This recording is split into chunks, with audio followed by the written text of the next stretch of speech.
on. Welcome to Jewish Boy Calls His Mother. I'm your host, Sadia. And this is my mother, Ima. Hey, Ima.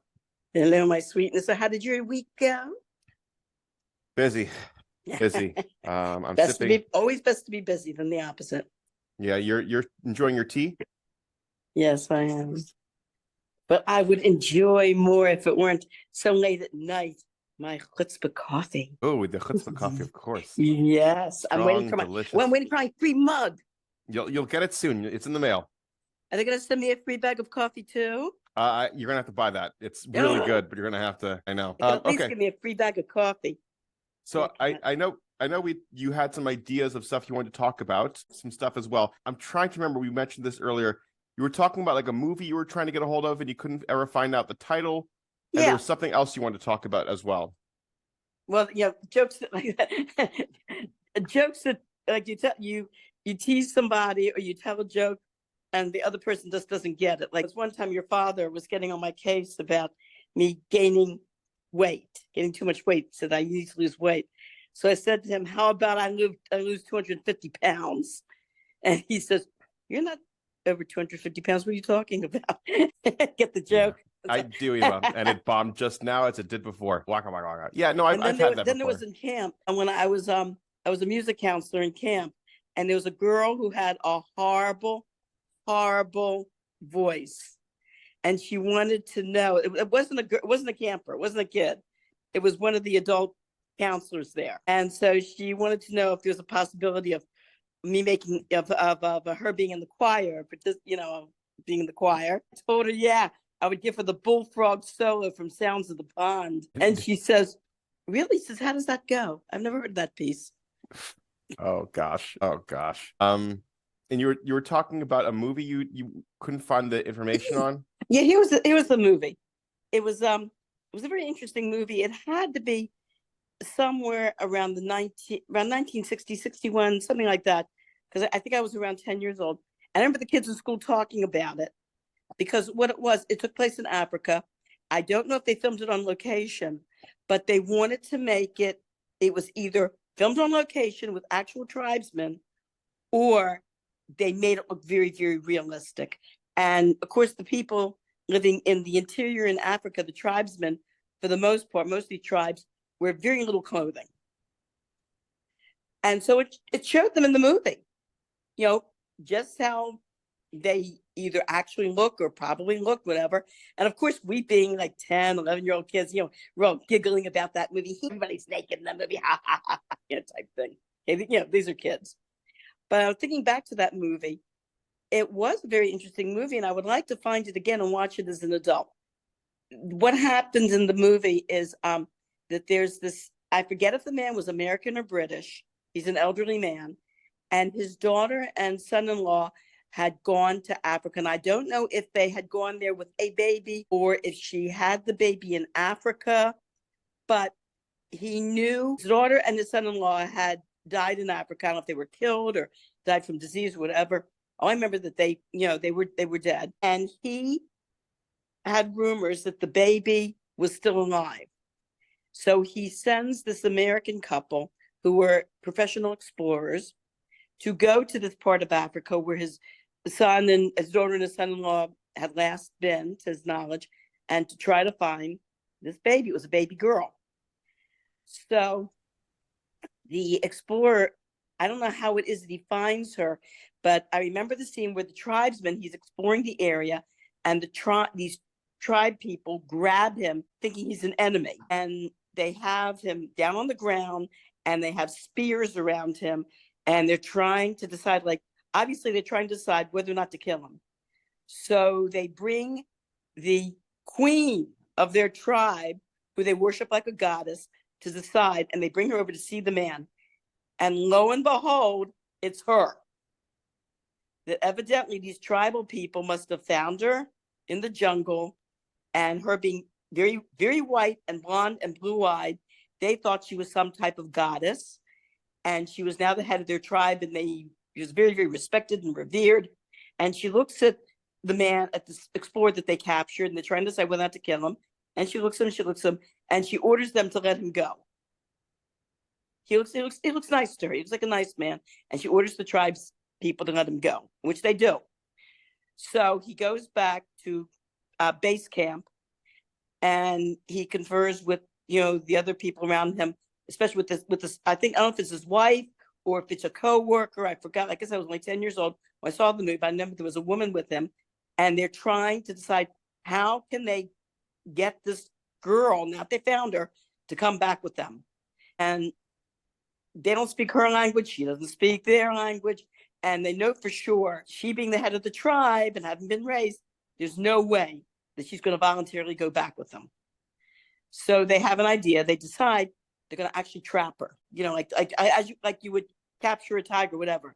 And they set up a whole mechanism with a net. And I don't know what they used as bait, but the net comes down on her and they're able to grab her. And needless to say, she's not too happy about it. But I remember the scene when they actually finally grab her, and the woman tries to educate her as far as English is concerned, and she keeps telling her the word mother, like mother, father, that type of thing, mother. So finally they take her back to her grandfather's house. Grandfather's a very rich man.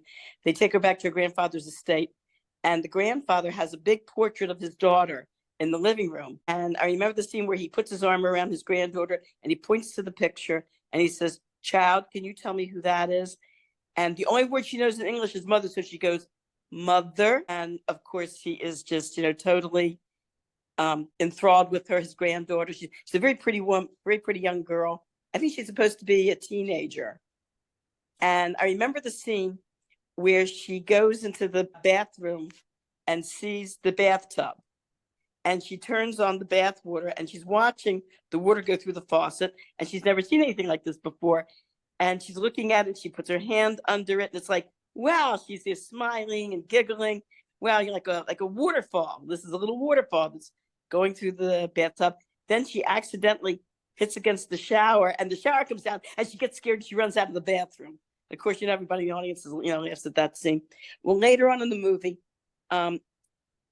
somebody murders this very wealthy grandfather. And so there's a whole thing in the movie about, of course, turns into a murder mystery, trying to find who did it, whatever, probably for his money. And I forget the rest of the movie, but, like I said, I don't remember the title. And, have you ever had anything like that where, a movie or something you saw as a kid you would like to see again as an adult? Kind of. I have this one movie in my head and I can't find it, but I remember certain scenes, and it was a weird movie. And I think it was made in the 80s or early 90s. And I remember it was because Mrs. Barsky had all these movies that she would HBO. And it's about this woman who, it takes place in some dystopian future. And this woman's family gets kidnapped by some mob boss. And she tries to rescue them back with these like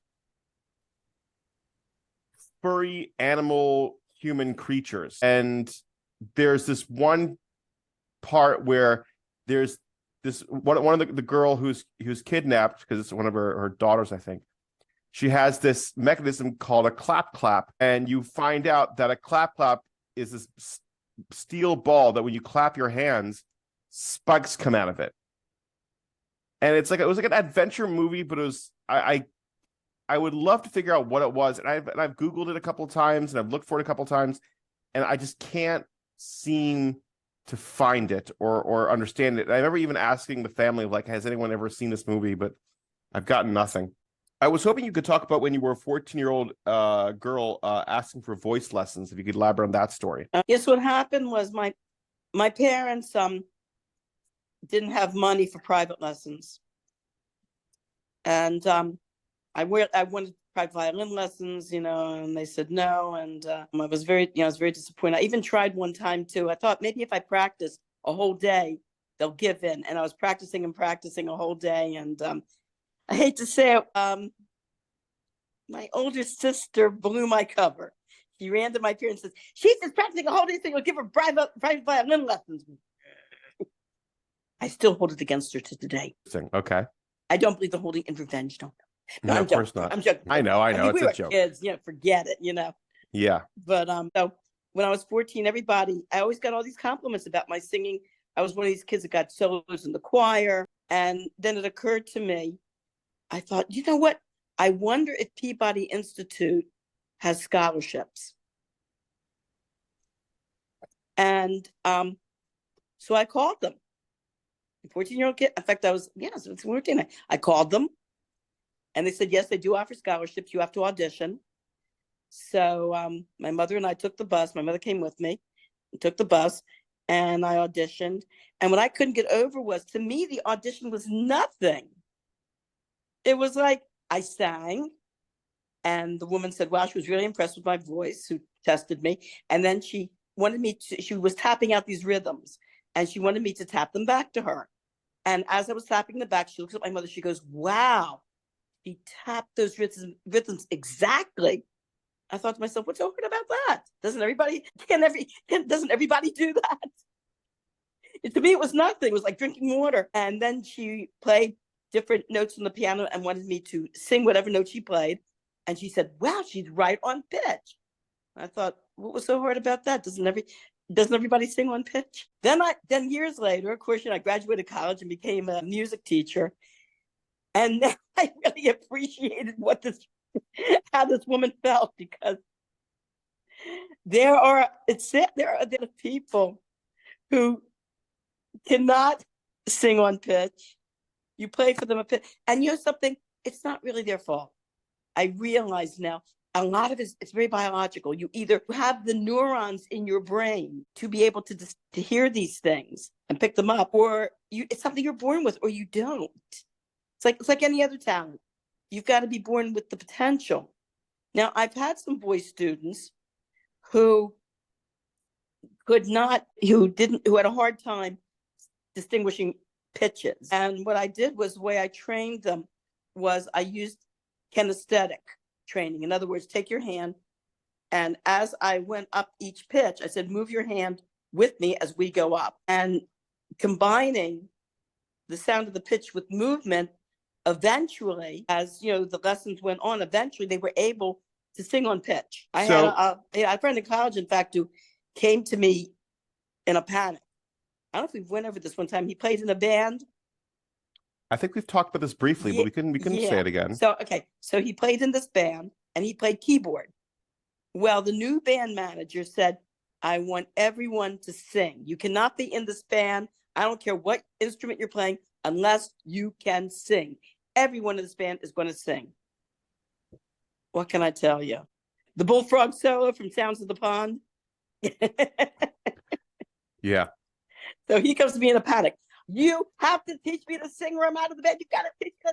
So I said, okay. I said, come to my house. I'll give you a voice lesson. So I did. I worked with him, with scales and showing him the dynamics of singing. And after he left, my mother said to me, there was a big difference between when he first came in, I heard him sing, and when he finally got to the end of the lesson and sang. And he did manage to sing well enough that they kept him in the band. And I remember, in fact, I went to one of their, it was a performance in, they performed for some sort of private party. And so I came to hear him sing, and he sang the song from Three Dog Night, Joy to the World, by the Three Dog Night. Awesome. That was the one. Jeremiah was a bullfrog. Yes. Was a good friend of mine. I have another question, and this is something that happened to me. I'm curious enough to see if it ever happened to you. So I was going through my Facebook, and I found that one of the things in Facebook had way back in the day was to write a description of yourself and just something that's appealing. And I wrote something back in like 2008, 2009. And it's just like, the spelling was off. The punctuation was terrible. And just the way I was talking and expressing myself was just very immature and cringe. So my question to you is, have you ever experienced a moment where you've looked back at things you've maybe written or designed or anything like that and realized how immature or cringy it was? That's a really good question. I think we all have that. Oh yeah, for sure. Yeah, immature and cringy. Immature and cringy. I'm thinking back. Computer processing, please wait. Immature and cringy. And immature and cringy. I mean, I came across actually that I wrote in high school and said, my God, I can't believe I wrote those amazing papers. Some of them were, like, especially my Spanish papers. The proficiency I had in Spanish towards the end of high school was quite amazing. I couldn't believe that I wrote these papers. I'm trying to think though if I ever not when I look back, not anything that I wrote, but basically I think we all feel that way, attitudes that we had from when we were a teenager to college to finally getting the working world, becoming mature adults.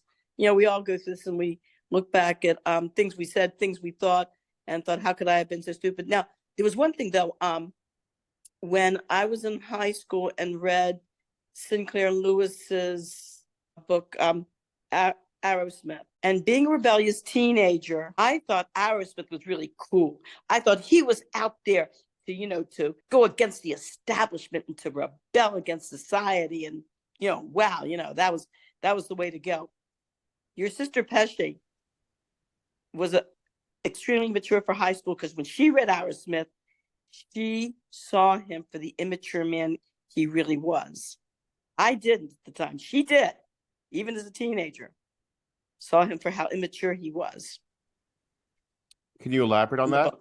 Okay, it's if you ever read Aerosmith, it follows this man from the time it starts when he's 14 years old, and both his parents are deceased, and his guardian is basically what Sinclair and Lewis was pointing out was he gets stuck in that 14-year-old mind. Basically, he never is able to evolve from that because basically his life basically came to a standstill because the man who his parents designated after their death to basically continue raising him and take care of him was an alcoholic doctor. And basically his upbringing was nothing. He was just, he was taken care of. The man saw his education. He was fed, he was clothed, he got the basics, and he was very brilliant. He went on to go to med school and become a doctor, and in fact become a biological researcher at the time in the area of, at that time, this was like, the precursor. This book was written, I think, in the 1920s. So this was at the very beginning, you might say, of the development of antibiotics. And in the book, he researches, it's called bacteriophage, basically bacteria that will eat pathogens. Pathogens are your disease-causing bacteria. And he discovers there was certain, like Alexander Fleming did with penicillin, discovered a bacteria that will eat, other pathogens, like disease-causing bacteria. And so he does that research. But the problem in the book is that you can see as his life goes on, he never gets out of that immature, rebellious 14-year-old mindset. He might be a brilliant scientist, but socially and emotionally, he never grows up. So actually, this kind of leads into another question. I was thinking about something today. Yeah. You said one of the things about the podcast that you were looking for was that you wanted to get a perspective or get information about basically the way we were raised during the 50s and 60s, so that you have like an appreciation, understanding of that part of history of our lives. And I thought to myself, there's a lot there on YouTube, especially. There's a lot, unfortunately, about the Holocaust that's coming to light. A lot of, previous suppressed information or information that's been uncovered. And I had friends during the 90s whose parents were Holocaust survivors. And I think about like their stories. And I thought, and my Bubby story, growing up in Tsarist Russia. And I thought, how can any of our stories, like our struggles are so stupid compared to the challenges and struggles they have. I mean, there's no comparison. There's no contest. Yeah. I mean, it's not worth it to compare. It's not worth it to compare. Their stories are unbelievable. How they survived. And, like you talk about, thank God we've never been in those type of, survival situations. Thank God. Yeah. So what I was trying to ask about was looking back at how you used to talk when you were a teenager or a young adult and compare it to now. You don't want to know about that, man. I do want to know, hence I'm asking the question. Like, would we get along as friends if I met your teenage self or young adult self? Well, talking to people that knew me as a teenager, it depended. I was obnoxious. I had friends. I mean, let's put it this way: the people that were my friends thought that I was really funny and cool, and the people who weren't my friends thought I was obnoxious. And that's I had the same thing. The same thing growing up, being a young teenager and a young adult, where it's just like you kind of accepted me for who I was. I was loud and obnoxious, and I had friends that loved me and people that didn't like me. So like tough cookies on them. That's kind of how it was. But my let's put it this way. I had an X-rated mouth. Okay, let's put it before I became from. Yeah, of course. I mean, oh my God, the way I spoke. In fact, after I became from, it was one of the things. The Neville pad was one of the things that I really had to work on, and I was working, and I was trying, and I was having a hard time with it. So I took the mezuzahs. I took my mezuzahs to the Chabad Center to be checked, and the guy told me that the mezuzahs were puzzled. He says, this mezuzah, though, this word is really almost like smeared out. And he showed me in the Shema, it was by the bear. Interesting. He said that was the worst. That was the worst word. The whole mezuzah was puzzled, but this one word was the worst. So after I got kosher mezuzahs, it became a lot easier. Interesting. Did you ever have moments when you were a child that you used to make your own toys or be creative with putting things together? Yeah, you bet. Oh my gosh. What were some of the things I made? Mostly did not turn out. That's fine. Like, what did you do? It didn't turn out, but some turned out. I wanted to make my own doll. I wanted to make a doll. And so I saw in this book, like how you can take material, cut it up into head, arms, legs, body, and sew it and stuff it. That didn't work out. But what did work out was we did an art project, which worked out really well, where in those days, ketchup, there was no plastic bottles. Bottles were made of glass. And they took a ketchup bottle. The art teacher showed us how to take a ketchup bottle. We take a sock. Take the sock, stuff it with cotton to make a head, put a rubber band around it, put a stick in it, rubber band around it, draw a face, put it in the ketchup bottle, and then take paper. And I wanted to make a doll that was dressed in colonial style clothing. And I remember taking green crepe paper and white and making a little bonnet and making a dress and little arms. And, you stuff this in the bottle and you use the bottle for how do you say it? For the body of the doll. And you dress it with this crepe paper to make the costume. I kept that doll in my bureau for a long time.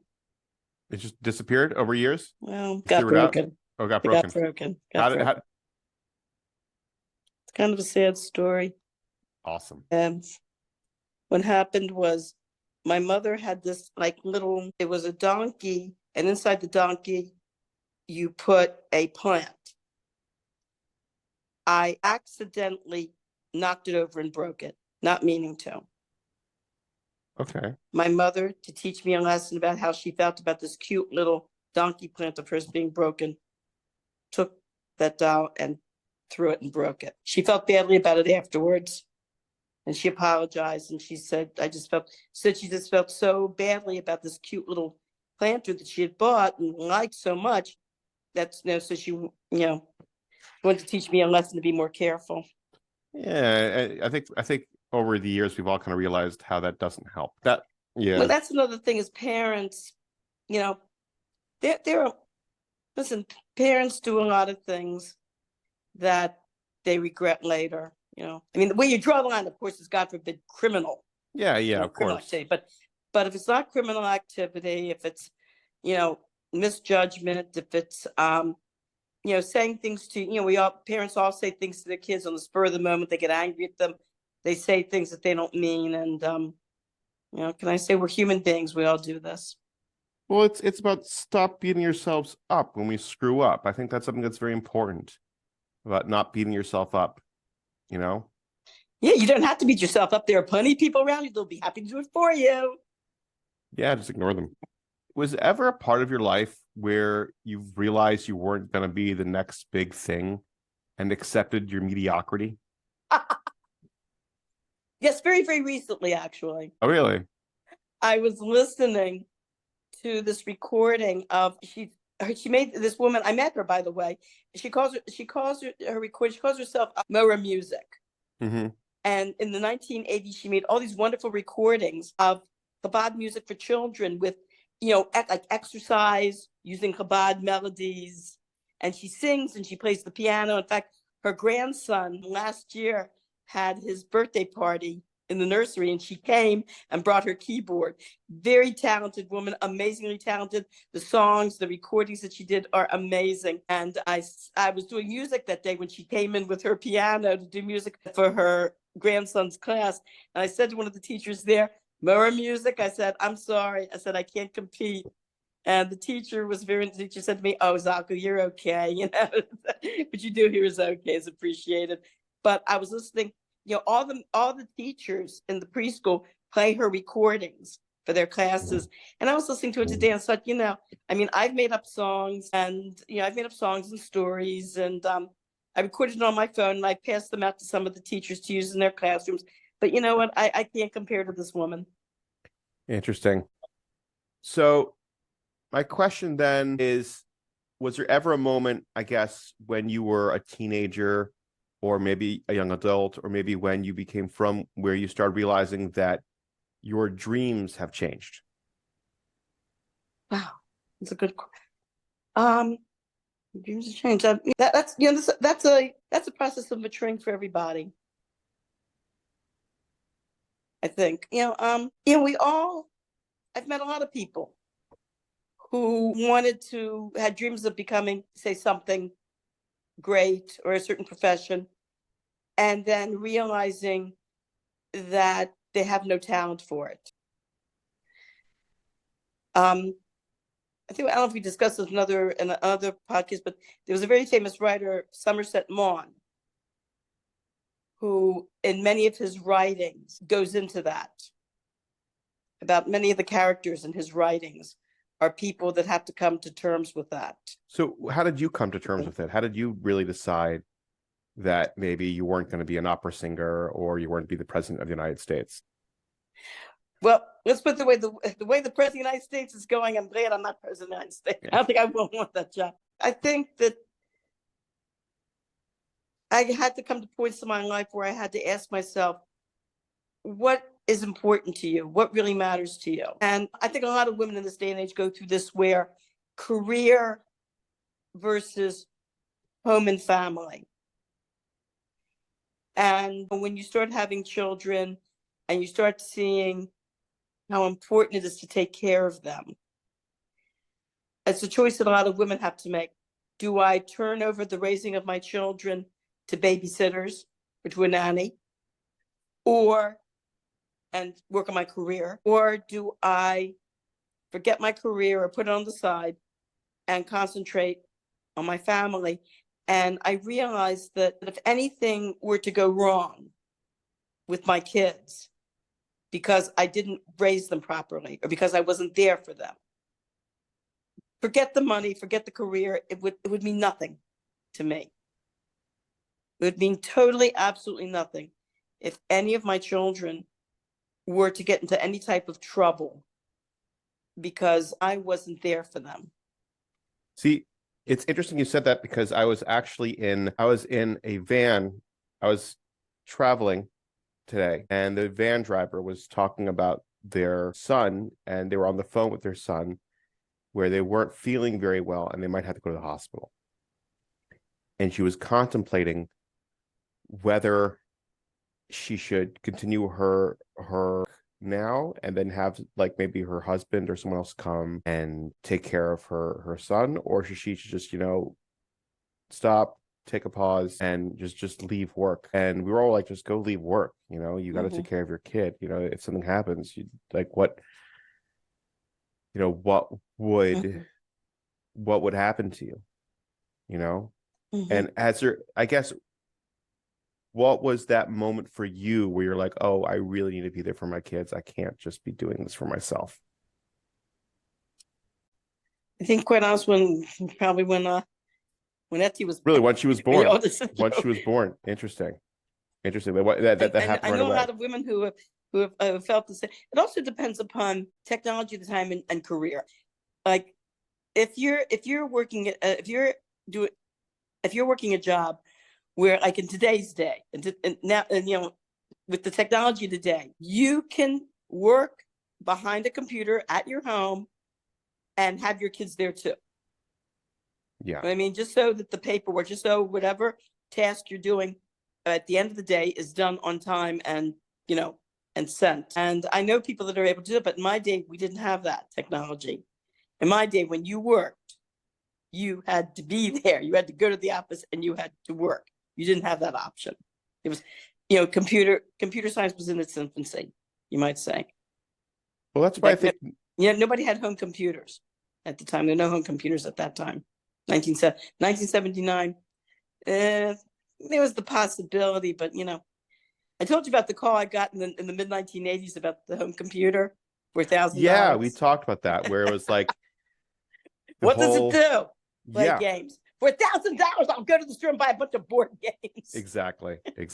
So I was also thinking about the idea, think of the moments, obviously, of being with your kids and realizing how important it was. But I think nowadays it's more of an option where, women can have it all, so to speak, or at least have a little more, because it's so possible nowadays to have like a real side hustle where a lot of things can be automated. Is very helpful. ChatGPT could be doing a bunch.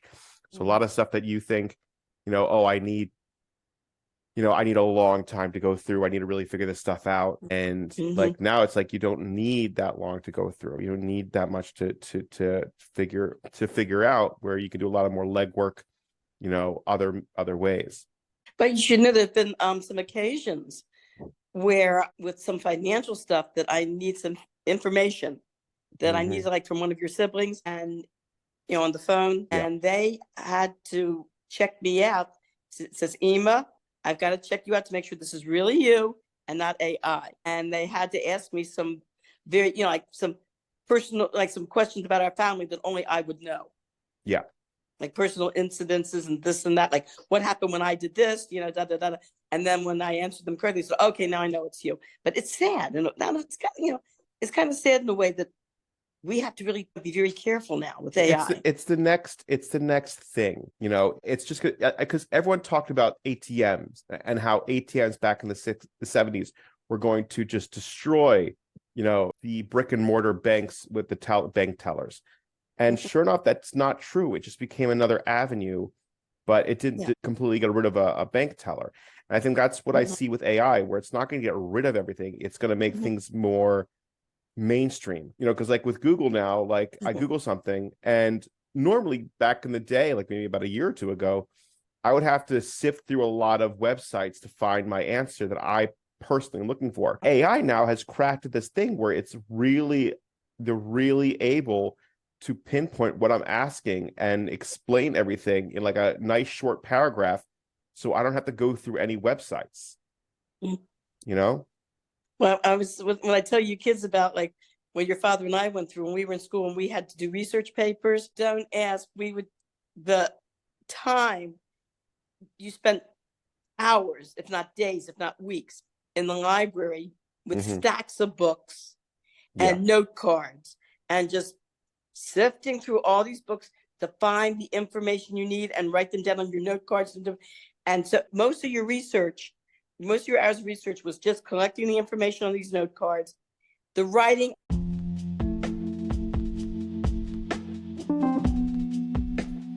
Thank you for listening to Jewish Boy Calls His Mother. Please comment and subscribe on our Facebook page, YouTube channel, and Instagram. I would greatly appreciate it, and my mother would too.